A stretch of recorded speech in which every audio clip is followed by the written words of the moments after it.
अब जिस चीज का हम इंतजार कर रहे हैं, जैसे उनका जब उद्बोधन होगा तो सभी लोग अपनी जगह बैठे रहेंगे, कोई अपनी जगह से हिलेगा नहीं। बच्चों, इस कार्यक्रम में उनको उद्बोधन के साथ साथ बच्चों से, स्टूडेंट से इंटरेक्शन भी है, तो बिल्कुल इस कार्यक्रम का फुल मजा लीजिए, लेकिन अनुशासन अपने हाथ में रखिए।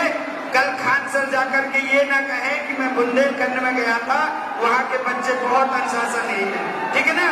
तैयार है? सर से अनुरोध करूंगा समिति की तरफ से आप आए और इन बच्चों को उद्बोधन दें। माननीय खान सर,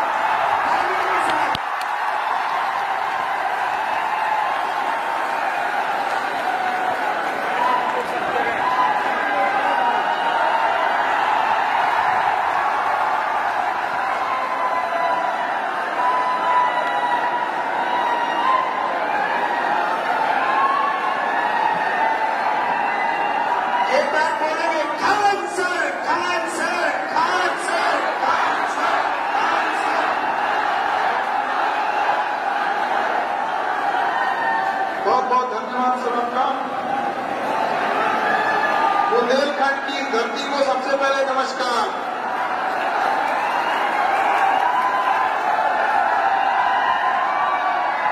आज इस अवार्ड सेरेमनी में आए सभी गणमान्य लोगों को मेरा नमस्कार। सभी जनप्रतिनिधि इस व्यवस्था के सुचारू रूप से चल सके उसके लिए जो संगठन बना, जो समिति बनाई, सारे लोगों ने एक अच्छे से व्यवस्था को सुचारू रूप से चालू रखा। उन सभी को मेरा नमस्कार।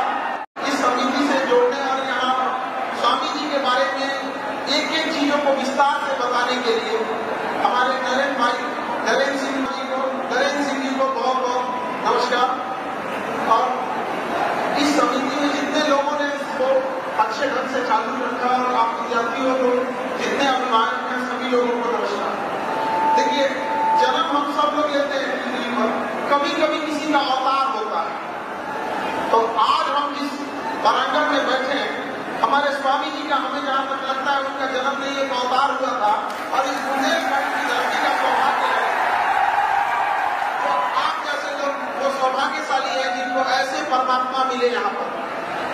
जब हम यहाँ आए थे तो हमारे साथ में सारी जानकारियों को हमें नरेंद्र भाई बता रहे थे। तो एक एक चीजों को इतने कम उम्र में उन्होंने एक सन्यासी जीवन को अपनाया, कैसे इस क्षेत्र के लिए लड़ाई लड़ी। और उस समय जिस समय लोग रोटी कपड़ा मकान कोई सब कुछ समझते थे, पेट भर अनाज हो गया वही समझते थे, उस समय उनकी सोच इतनी दूरदर्शी थी कि जितना बड़ा विद्यालय महाविद्यालय खड़ा कर दिए, आज के समय हम और आपके औकात के बाहर की चीज है, ये उस समय वो करके गए थे। लेकिन अब हमें जरूरत है उनके किए गए कार्यों को आगे बढ़ाने की। जितना वो कर चुके हैं उनका सपना इससे कई गुना आगे था, ताकि आने वाली पीढ़ियां इसे और आगे ले जा सके। क्योंकि बिना शिक्षा के आप कहीं आगे नहीं जा सकते। यही सबसे सस्ता और सुलभ हथियार है। और हर हथियार की अपनी मैगजीन क्षमता होती है कि उसमें कितने बारूद आ सकते हैं, कितनी गोलियां आ सकती है। लेकिन शिक्षा एक ऐसा हथियार है जिसका गोली कभी खत्म नहीं होता है। और आप आज के टाइम में मेटल डिटेक्टर में हथियार पकड़े जाते हैं, शिक्षा रूपी हथियार किसी मेटल डिटेक्टर में नहीं पकड़ा जाता है। और शिक्षा उस सेठी का दूध है जिसने इसे पिया है वो दहाड़ा है। और आप सौभाग्यशाली हैं जो स्वामी जी और इतनी बड़े महाविद्यालय को देखे तो हमें एक चीज का मतलब खुशी हुई कि स्वामी जी की दूरदर्शी सोच। लेकिन एक दुख हुआ कि इसे विश्वविद्यालय नहीं बनाया गया। अगर ये विश्वविद्यालय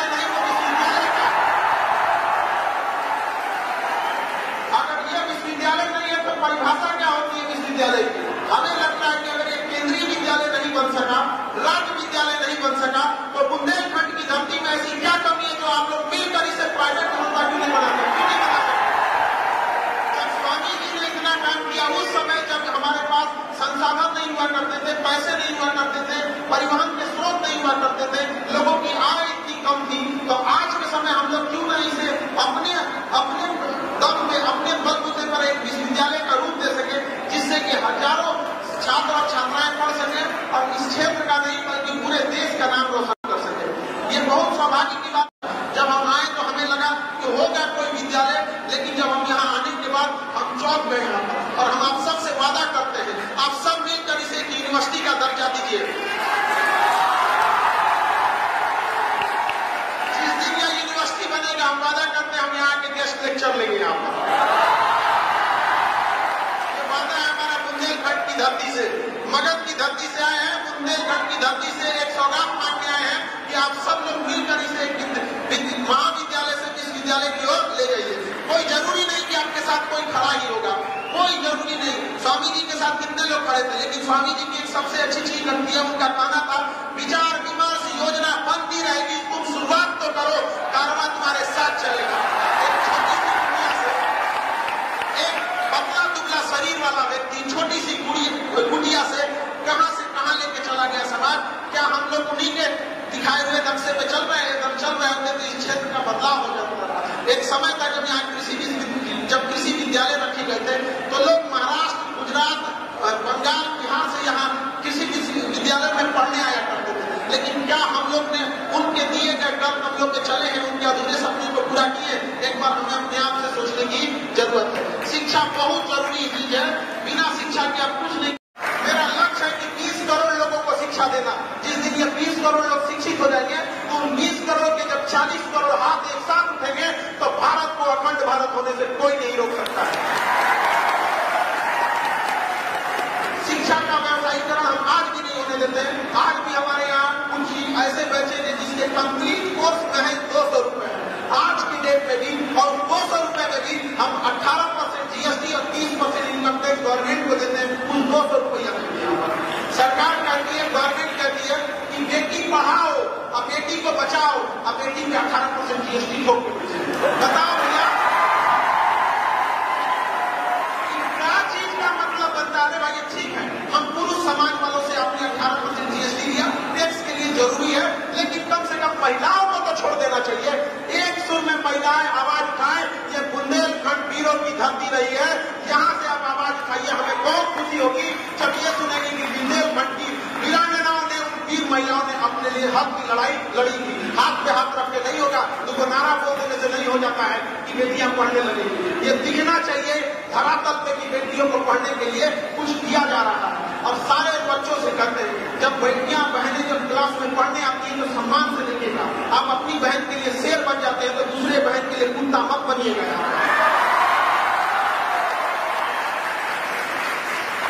और लड़कियों से भी हम ये जरूर कहेंगे कि आप आधुनिकरण के चक्कर में अपनी संस्कृति मत भूलिएगा। आधुनिक बनिए, वेस्टर्न कल्चर नहीं, मॉडर्न बनिए। कौन कह सकता है कि भारतीय वस्त्र में, भारतीय संस्कृति में कोई मॉडर्न नहीं हो सकता है? क्या APJ अब्दुल कलाम मॉडर्न नहीं थे? किसी भी औकात है जो उनकी बराबरी कर सकता है?